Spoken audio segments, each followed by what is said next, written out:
If you self-harm, you may have blamed someone for it and told them it is their fault that you cut yourself or harmed yourself. Or you may be on the other end and you may have had someone tell you this.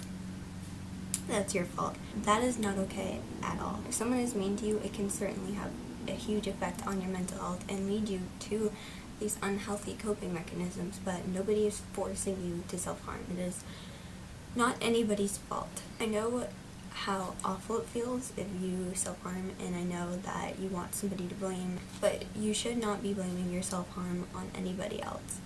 You may have had a fight with a friend or family member or a significant other, and you may have self-harmed afterwards as a way to cope, but it is not their fault, and you shouldn't make somebody feel guilty over the fact that you chose to self-harm. And you shouldn't manipulate anybody with your self-harm.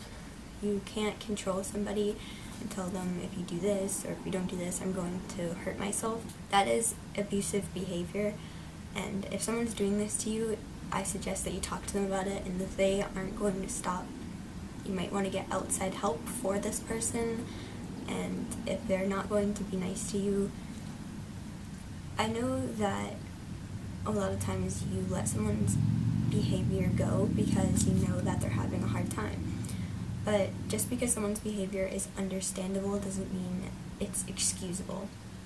And just because somebody is having a rough time, it doesn't give them the right to treat you poorly. And you don't have to be treated poorly. A massive example of people manipulating someone with self-harm is Cut for Zayn, which was recent, and then Cut for Bieber, which was a while ago. And these people were hurting themselves to try to get these people to do what they wanted. And that's horrible, horrible, horrible. Could you imagine having just one person try to control your actions and make you feel guilty by hurting themselves? It is not okay at all.